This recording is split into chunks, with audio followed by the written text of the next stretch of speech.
کرم کے جھنڈے لگے ہوئے ہیں، نبی کا صدقہ، علی کا صدقہ۔ ملائکتہ یصلون علی النبی یا ایھا الذین آمنوا صلوا علیہ وسلموا تسلیما۔ اللهم صل على سيدنا مولانا محمد وعلى آل سيدنا مولانا محمد وبارك وسلم وصل عليه۔ الصلاة والسلام عليك يا سيدي يا رسول الله وعلى آلك وأصحابك يا سيدي يا حبيب الله۔ آپ آج اپنے گھروں کو چھوڑ کر، بستروں کو چھوڑ کر مسجد میں آ گئے ہیں، تو آپ کا ارادہ یہ ہے کہ ہم نے رات عبادت میں گزارنی ہے۔ تو درود پاک آپ نے شاید کسی نے اونچی آواز سے پڑھا ہو، تو تمام آباد باوجود بلند، کیونکہ نبی پر چاند ستارے درود پڑھتے ہیں، نبی پر چاند ستارے درود پڑھتے ہیں، فرشتے بھی سارے کے سارے درود پڑھتے ہیں۔ خدا تو کیا ہے، خدا تو کیا ہے، خدائی تو کیا ہے، خدا بھی ہے ناطقاں ان کا۔ جہاں تو کیا ہے، یہ دنیا تو کیا ہے، خدا بھی ہے ناطقاں ان کا۔ خدا کے سارے نظارے درود پڑھتے ہیں۔ خود خدا ہو کر اپنے معبود پر درود و سلام پڑھ رہے ہیں، تو ہم بھی جھوم جھوم کر سارے دوست مل کر باول درود پاک کا نظارہ بھی فرمائیں۔ اللہم صلی علی سیدنا مولانا محمد وعلی آل سیدنا مولانا محمد وبارک وسلم وصل علیہ۔ الصلاۃ والسلام علیک یا سیدی یا رسول اللہ وعلی آلک واصحابک یا سیدی یا حبیب اللہ۔ الصلاۃ والسلام علیک یا سیدی یا نور اللہ وعلی آلک واصحابک یا سیدی یا محمد رسول اللہ۔ یا صاحب الجمال و یا سید البشر من وجهک المنیر لقد نور القمر لا يمكن الثناء كما كان حقه بعد الهدى بزرگ الدری سے مختصر۔ الہی بحق کے بنی فاطمہ کے بل قول ایمان بنی خاتمہ گردہ وطن رد بنی بل قبول منو دست و دامان آل رسول۔ اللہ تعالیٰ کی حمد و ثنا حضور نبی کریم رحیم صلی اللہ علیہ وآلہ وسلم کی ذات اقدس پر درود و سلام کا نذرانہ عرض کر لینے کے بعد میری نہایت عزت کے لائق قابل صد تقریب پیر طریقت اللہ شریعت حضور قبلہ پیر سید امجد عزیز شاہ صاحب قدس اللہ العالی، اور میرے نہایت عزت کے لائق قابل صد تقریب حضرت علامہ مولانا پیر سید مدثر عزیز شاہ صاحب، اور میرے نہایت عزت کے لائق جناب حضرت علامہ مولانا محمد فراز الاسد صاحب، اور معزز سامعین کرام، آج کی یہ وہ رات کہ جس رات کے اندر اللہ تعالیٰ کی رحمت چھپا چھپ برستی ہے، یہ وہ مقدس رات ہے کہ جس رات اللہ تعالیٰ بنی کلب کے بکریوں کی تعداد اور بکریوں کے بالوں کی تعداد کے مطابق اللہ تعالیٰ گناہگاروں کو بخش دیتا ہے۔ تو اس رات اللہ تعالیٰ کی رحمت آوازیں لگا رہی ہے اور گناہگاروں کو اپنی طرف بلا رہی ہے کہ گناہگاروں آ جاؤ، جھک جاؤ میرے دربار میں۔ کسی شاعر نے کیا خوب کہا، تمام آبا کی توجہ چاہتا ہوں، شاعر لکھتا ہے کہ گرچہ ہے گناہوں میں، اب اللہ تعالیٰ مخاطب ہے بندوں سے، گرچہ ہے گناہوں میں گرفتار چلا آ، گرچہ ہے گناہوں میں گرفتار چلا آ پاس میرے خطا کار چلا آ پاس میرے خطا کار چلا آ، بخشش میری ہر سمت تجھے ڈھونڈ رہی ہے، بخشش میری ہر سمت تجھے ڈھونڈ رہی ہے، کیوں مجھ سے ہے دور میرے خطا کار آ جا، بخشش میری ہر سمت تجھے ڈھونڈ رہی ہے، کیوں مجھ سے ہے دور میرے خطا کار آ جا۔ اور پھر شاعر لکھتا ہے کہ 100 بار بھی توبہ کو اگر توڑ چکا ہے، 100 بار بھی توبہ کو اگر توڑ چکا ہے، رحمت میری کہتی ہے 100 بار چلا آ، رحمت میری کہتی ہے 100 بار چلا آ، رحمت میری کہتی ہے 100 بار چلا آ۔ پھر آگے لکھتا ہے شاید تاجر ہے اگر تو، تاجر ہے اگر تو رضا میری کما لے، یعنی اگر تو تاجر ہے نا، آج کی رات کچھ کمانا چاہتا ہے تو کیا کر میری رضا کما لے، میری رضا کو خرید لے۔ تاجر ہے اگر تو رضا میری کما لے، ہو جائے گا کل بند یہ بازار چلا آ، ہو جائے گا کل بند بازار چلا آ۔ ہو سکتا ہے کل تیری زندگی ختم ہو جائے، یہ بازار ختم ہو جائے، یہ سودا تجھے نہ ملے، آج آ جا اس کریم رب کے دربار میں اپنے آپ کو جھکا دے، اس کریم رب کے بارگاہ میں اپنے آپ کو جھکا دے۔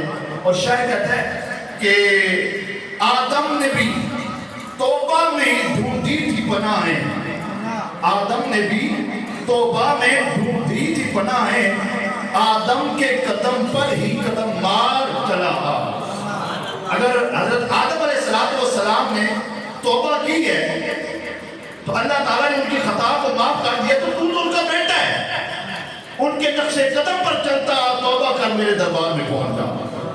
تو آدم علیہ السلام کا بیٹا ہے۔ اور پھر آخری شعر کے اندر شاید لکھتا ہے یہ کام ہے جلدی کا، یہ کام ہے جلدی کا اسے ٹال نہ کل پر، یہ کام ہے جلدی کا اسے ٹال نہ کل پر، کل آئے نہ آئے دل بیمار چلا آ، کل آئے نہ آئے دل بیمار چلا آ۔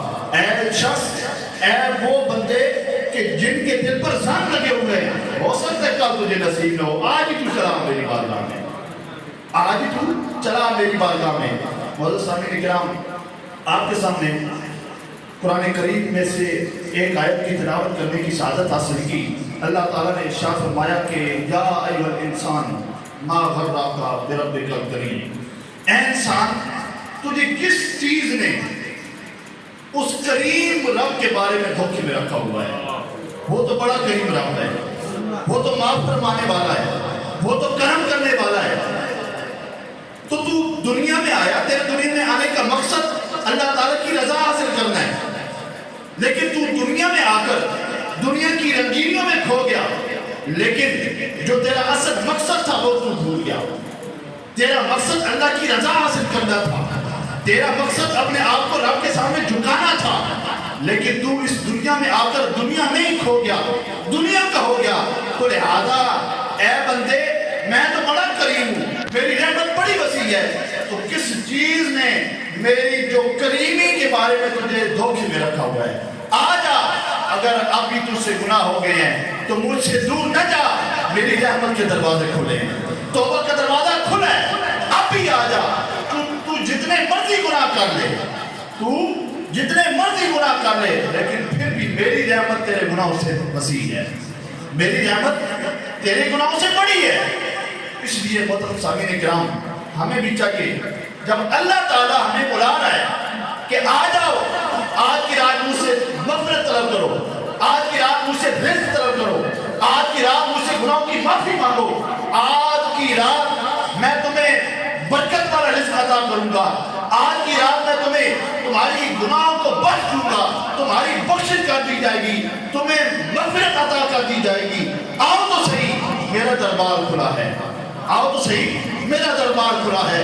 حضرت موسیٰ علیہ السلام آپ کے بارے میں آتا ہے، اب دیکھیے اللہ تعالیٰ کتنا رحیم ہے، بندوں سے کتنی محبت کرتا ہے، بندوں سے کتنا پیار کرتا ہے۔ حضرت موسیٰ علیہ السلام کے دور کی بات ہے کہ آپ کی امت ساری اکٹھی ہوئی اور حضرت موسیٰ علیہ السلام کے پاس آئے، حاضر خدمت ہوئے اور آ کر عرض کرتے ہیں یا نبی اللہ، بڑا عرصہ ہو گیا بارش نہیں ہوئی، قحط پڑ گیا، بڑا عرصہ قحط ہو گیا، تو اب تو جانور مر رہے ہیں، انسان مر رہے ہیں اور بوڑھے انسان مر رہے ہیں پیاس کی وجہ سے۔ یا نبی اللہ، ہم یہ چاہتے ہیں کہ سارے اس بستی کے جتنے لوگ ہیں سارے کے سارے اکٹھے ہو کر ایک کھلے میدان میں جا کر نماز استسقاء پڑھے، اللہ کی بارگاہ میں استغفار کرے، توبہ کرے، اپنے گناہوں کی معافی مانگے، تاکہ اللہ تعالیٰ رحمت کی بارش نازل فرمائے، تاکہ اللہ تعالیٰ رحمت کی بارش نازل فرمائے۔ حضرت موسیٰ علیہ السلام اپنے سارے امتیوں کو لے کر ایک کھلے میدان میں پہنچے اور اللہ کی بارگاہ میں دعا کے لیے ہاتھ اٹھائے، مولا رحمت کی بارش نازل فرما۔ جب اللہ کی بارگاہ میں دعائیہ کلمات کہے تو اب اللہ کی طرف سے یہ پیغام آیا، موسیٰ بارش نازل نہیں ہوگی، موسیٰ بارش نازل نہیں ہوگی۔ مولا وجہ کیا ہے؟ وجہ یہ ہے کہ یہ جو تیرے امتی ہیں نا، ان امتیوں میں سے ایک ایسا بندہ بھی ہے جو 40 سال سے لگاتار میری نافرمانی کر رہا ہے، 40 سال سے میری نافرمانی کر رہا ہے، اس کی وجہ سے میں بارش نازل نہیں کروں گا، میں اس بندے کی وجہ سے بارش نازل نہیں کروں گا۔ اگر وہ بندہ اس مجمع میں سے نکل جائے، ان لوگوں میں سے نکل جائے، میں فوراً بارش نازل کر دوں گا۔ اب حضرت موسیٰ علیہ السلام نے مجمع کے اندر اعلان کر دیا کہ تمہارے اندر ایک بندہ ایسا ہے کہ جو 40 سال سے لگاتار اللہ کی نافرمانی کر رہا ہے، اس وجہ سے اللہ تعالیٰ بارش نازل نہیں کرتا، تو لہذا ابھی اگر وہ نکل جائے، اللہ تعالیٰ فرماتا ہے کہ میں فوراً بارش نازل کر دوں گا۔ اب جب یہ اعلان سنا، وہ بھی بندہ تو موجود تھا، اب اس بندے نے دل ہی دل میں اس نے کہا کہ مولا ساری زندگی گناہ کرتا رہا، تم نے ظاہر نہیں ہونے دیا، آج سارے لوگوں میں مجھے ظاہر کرنا چاہتا ہے، آج تو سارے لوگوں میں پورے مجمع کے اندر مجھے ظاہر کرنا چاہتا ہے۔ مولا آج عزت کی لاج رکھ لے، آج میں پکی توبہ کرتا ہوں، آج میں اپنے گناہوں کی معافی مانگتا ہوں، مولا آج میری عزت کی لاج رکھ لے، آج میری عزت کی لاج رکھ لے، آج میں گناہوں کی معافی مانگتا ہوں، آئندہ کوئی گناہ نہیں کروں گا۔ اور ساتھ اس نے یہ کہا کہ مولا اگر آج مجھے اس مجمع کے اندر ذلیل کر دیا گیا، میرا راز کھول دیا گیا، تو آج جب میرا راز کھلے گا تو رہتی دنیا تک لوگ میری اولاد کو دیکھ کر اولاد کو تانا دیں گے اور کہیں گے کہ یہ اس بندے کی اولاد ہے کہ جس بندے کی وجہ سے حضرت موسیٰ علیہ السلام کی قوم پر بارش نازل نہیں ہوا کرتی تھی۔ تو اس لیے مولا آج عزت کی لاج رکھ لے، آج بارش نازل کر دے، ورنہ میں ذلیل و رسوا ہو جاؤں گا۔ اب جب اس نے دل میں پکی اور سچی توبہ کی اور دل ہی دل میں شرمندہ ہوا، اللہ سے معافی مانگی گناہوں کی، اور جیسے ہی اس نے سچی معافی مانگی تو فوراً بارش نازل ہو گئی، فوراً بارش نازل ہو گئی۔ اب حضرت موسیٰ علیہ السلام بڑے حیران، اللہ کی بارگاہ میں عرض کرتے ہیں مولا یہ کیا؟ تو نے تو کہا تھا کہ وہ بندہ نکلے گا تو میں بارش نازل کروں گا، بندہ تو ابھی اندر ہی ہے، مجمع میں موجود ہے، اور تو نے پہلے بارش نازل کر دی ہے۔ توجہ چاہوں گا تمام دوستوں کی، جب حضرت موسیٰ علیہ السلام نے یہ بات کی کہ مولا بندہ ابھی اندر ہی ہے، نکلا نہیں ہے، بارش پہلے نازل ہو گئی ہے، یہ کیا معاملہ ہے، کیا ماجرا ہے؟ تو اللہ تعالیٰ نے فرمایا کہ اے موسیٰ کلیم اللہ، اس بندے کی میری صلح ہو چکی ہے، اس بندے کی میری صلح ہو چکی ہے۔ اگر حضرت موسیٰ علیہ السلام نے یہ بات سنی کہ اللہ تعالیٰ فرماتا ہے کہ اس بندے کی میری صلح ہو چکی ہے، تو حضرت موسیٰ علیہ السلام بلکہ اللہ تعالیٰ نے یہ بھی فرمایا کہ اب وہ میرا دوست بن چکا ہے، وہ میرا یار بن چکا ہے۔ تو اب حضرت موسیٰ علیہ السلام آپ عرض کیے مولا اگر وہ تیرا یار بن چکا ہے، اگر تیری اس کے ساتھ صلح ہو چکی ہے تو مجھے بھی دکھانا تیرا دوست کون ہے، مجھے بھی دکھا کہ تیرا دوست کون ہے۔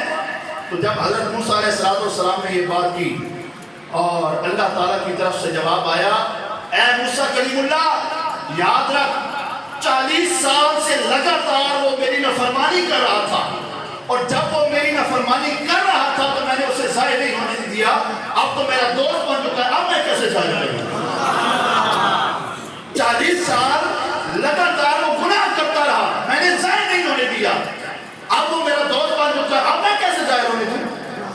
اللہ تعالیٰ تو اتنا کریم ہے، اللہ تعالیٰ تو اتنے عیب چھپانے والا ہے، اتنا کرم کرنے والا ہے، لیکن ہم خود اس کی رحمت سے دور بھاگ رہے ہیں، خود اس کی رحمت سے دور بھاگ رہے ہیں۔ لیکن اللہ تعالیٰ فرماتا ہے کہ اے انسان کس چیز نے اس رب کریم کے بارے میں تجھے دھوکے میں رکھا ہوا ہے؟ میں تو بڑا کریم ہوں، میں تو عیبوں کو چھپانے والا ہوں، لیکن آ تو صحیح، اپنے آپ کو جھکا تو صحیح۔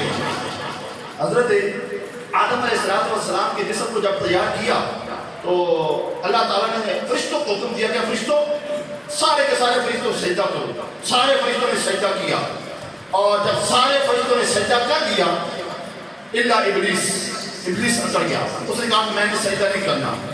جب سجدہ نہ کیا تو اللہ تعالیٰ نے حکم دیا بھائی میرے دربار سے نکل.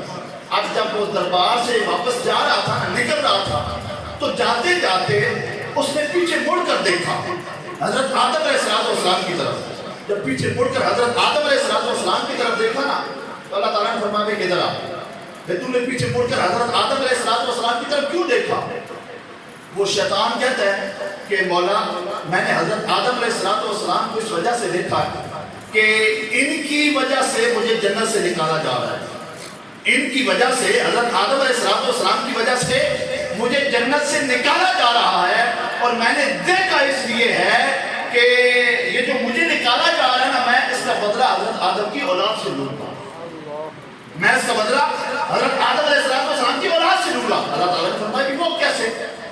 اللہ تعالیٰ فرماتا ہے کہ وہ کیسے؟ اس پر وہ شیطان کہتا ہے کہ میں حضرت آدم علیہ السلام کی اولاد کو گناہوں میں لگاؤں گا اور اس پر چاروں طرف سے حملہ کروں گا. حضرت آدم علیہ السلام کی اولاد پر, بیٹے پر چاروں طرف سے, آگے پیچھے دائیں بائیں چاروں طرف سے حملہ کروں گا اور اسے گناہ کرواؤں گا. تو جب میں چاروں طرف سے حملہ کروں گا تو یہ میرے حملے سے بچ نہیں سکے گا, یہ میرے حملے سے بچ نہیں سکے گا. تو جب یہ بات ہوئی تو اللہ تعالیٰ نے فرمایا کہ اچھا یہ بتا کہ سمتیں کتنی ہیں, اطراف کتنے ہیں؟ اس نے کہا جی 4, آگے پیچھے دائیں بائیں یہ 4 سمتیں ہیں. اللہ تعالیٰ نے فرمایا کہ بس تو 4 سمتیں تو نے گنی ہیں, لیکن حقیقت میں 6 سمتیں ہیں, سامنے پیچھے دائیں بائیں اوپر اور نیچے, اوپر اور نیچے. تو چاروں طرف سے حملہ کرے گا, آدم کی اولاد کو گناہ کروائے گا اور اس پر حملہ کرے گا. تو جب اولاد آدم گناہ کر بیٹھے گی تو اب اس کی 2 سمتیں محفوظ ہیں. ان 2 سمتوں سے تو حملہ نہیں کر سکتا, نہ تو اوپر سے آ سکتا ہے نہ تو نیچے سے آ سکتا ہے. تو جب آدم کی اولاد گناہ کر بیٹھے گی تو جب وہ اوپر کی طرف دعا کے لیے ہاتھ اٹھائیں گے تو میں بس ان کے ہاتھ اٹھانا اپنی بارگاہ میں قبول کر کے اس اولاد آدم کے سارے گناہوں کو بس کے اس کو میں جنت میں بھیجوں گا.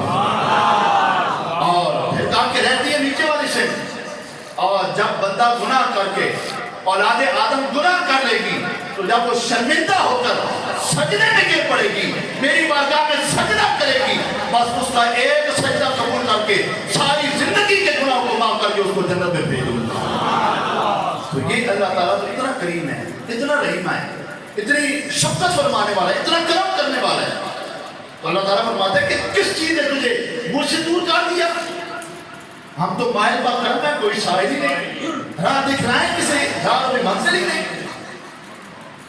اس لیے محترم سامعین کرام, آج کی یہ بابرکت رات اللہ سے مانگنے کی رات ہے, گناہوں سے معافی مانگنے کی رات ہے, اللہ تعالیٰ سے جو سر وہ مغفرت طلب کرنے کی رات ہے, رزق طلب کرنے کی رات ہے. تو لہٰذا آج رات جتنا ہو سکتا ہے آپ اللہ تعالیٰ کے آگے گڑ گڑائیں, معافی مانگیں, توبہ استغفار کریں.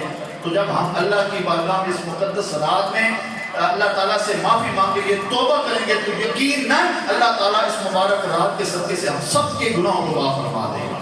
یقیناً اللہ تعالیٰ معاف فرما دے گا. ایک حدیث پاک دے میں آگے وہ سن کر میں اجازت چاہوں گا کہ قیامت کے دن حضور نبی کریم صلی اللہ علیہ وسلم آپ نے فرمایا کہ قیامت کے دن 2 بندے اللہ کی دربار میں حاضر ہوں گے, اللہ کی بارگاہ میں حاضر ہوں گے.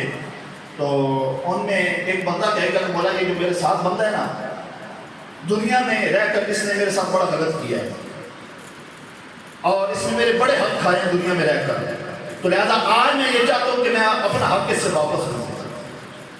میں آج چاہتا ہوں کہ میں اس بندے سے اپنا حق واپس لوں. اللہ تعالیٰ فرماتا ہے ٹھیک ہے تو واپس لے. تو کیسے واپس لے گا؟ وہ بندہ کہے گا کہ مولا اس بندے کے, جس بندے نے میرا حق کھایا ہے نا, اس کی جتنی نیکیاں ہیں وہ سب کے سب میرے نام اعمال میں لکھ دے. وہ سب کی سب نیکیاں, اللہ ساری کی ساری نیکیاں اس کے نام اعمال میں لکھ دے گا, لیکن پھر بھی اس کا حق پورا نہ ہوگا. وہ کہتے ہیں مولا میرا حق کبھی بقایا ہے, میں نے اپنا حق پورا لینا ہے اس بندے سے. اچھا بھائی اب تو اس کے پاس کوئی نیکیاں ہیں نہیں, تو کیا کرے گا؟ تو وہ بندہ جس نے حق لینا ہے نا وہ اللہ کی بارگاہ میں کہے گا کہ مولا میں نے اس کا حق لینا ہے نا تو آپ اس طرح کر کے جو میرے گناہ ہیں نا وہ سارے کے سارے اس کے نام اعمال میں ڈال دیں. نیکیاں اس کی میرے نام اعمال میں اور میرے گناہ اس کے نام اعمال میں. جب یہ گفتگو ہو ہی رہی ہوگی تو جو حق لینے والا ہوگا نا بندہ اس کو ایک سامنے محل دکھائی دے گا, بڑا خوبصورت محل ہوگا. اب جب اس کی نظر محل پر پڑے گی نا تو اللہ کی بارگاہ میں عرض کرے گا مولا یہ محل بڑا خوبصورت ہے, کیا یہ مجھے نہیں مل سکتا, کیا یہ میرے لیے نہیں ہو سکتا؟ اللہ تعالیٰ فرماتا ہے کہ تجھے مل سکتا ہے لیکن ایسے نہیں ملے گا. یہ قیامت کا میدان ہے, یہ قیامت کا دن ہے, تجھے اس کی قیمت ادا کرنی پڑے گی. یہ کس بندے سے مخاطب اللہ تعالیٰ جس نے اپنا حق لیا تھا, وہ کہتے ہیں کہ محل مجھے نہیں مل سکتا. اللہ تعالیٰ فرماتا ہے کہ مل سکتا ہے لیکن تجھے اس کی قیمت ادا کرنی پڑے گی. تو وہ بندہ عرض کرے گا مولا میں قیمت دینے کے لیے تیار ہوں, اس کی کیا قیمت ہے, اس کی کیا قیمت ہے؟ تو اللہ تعالیٰ فرمائے گا دیکھیے اللہ تعالیٰ کتنا رحیم ہے, کتنا مہربان ہے, کتنا کرم فرمانے والا ہے. اللہ تعالیٰ اس بندے سے جس نے حق لیا ہے نا جو یہ کہتا ہے یہ محل مجھے نہیں مل سکتا, اللہ تعالیٰ فرماتا ہے کہ اس کی قیمت ہے اور اس کی قیمت یہ ہے کہ تم اپنے مسلمان بھائی کو معاف کر دے. اس کی قیمت یہ ہے کہ یہ جس نے تیرا حق کھایا ہے نا تو اس کو معاف کر دے. جب تو اس کو معاف کر دے گا میں تجھے یہ محل عطا کر دوں گا. جب وہ بندہ یہ بات سنے گا کہ یہ بس اتنی سی بات, وہ کہتا ہے کہ مولا تو گواہ ہے کہ تیرے سامنے میں نے اس بندے کو معاف کر دیا, تیرے سامنے میں نے اس بندے کو معاف کر دیا. اللہ تعالیٰ فرماتا ہے کہ اے بندے سن, تو نے اس بندے کو معاف کر دیا نا تو اب یہ مال صرف تجھے نہیں ملے گا بلکہ تیرے ساتھ ساتھ اس بندے کو بھی میں مال عطا کروں گا, میں اس بندے کو بھی مال عطا کروں گا. معزز سامعین کرام اللہ تعالیٰ کرم فرمانے والا ہے, اللہ تعالیٰ معاف فرمانے والا ہے. صرف کمی ہمارے اندر ہے, کمی ہمارے اندر ہے. بس ہم آئے تو صحیح, اپنے رب کے سامنے اپنے آپ کو جھکائیں تو صحیح, بس سن کے دل سے جھکنا ہمارا کام ہے, ہم پر اپنی رحمت کرنا یہ اللہ تعالیٰ کا کام ہے. اللہ تعالیٰ کی پاک بارگاہ میں دعا ہے کہ اللہ رب العالمین ہم سب کو اس رات کو سمجھنے اور اس رات کے اندر صحیح معنوں میں عبادت کرنے کی توفیق عطا فرمائے. وآخر دعوانا ان الحمدللہ رب العالمین. کرم کے جھنڈے لگے ہوئے ہیں, نبی کا صدقہ, علی کا صدقہ.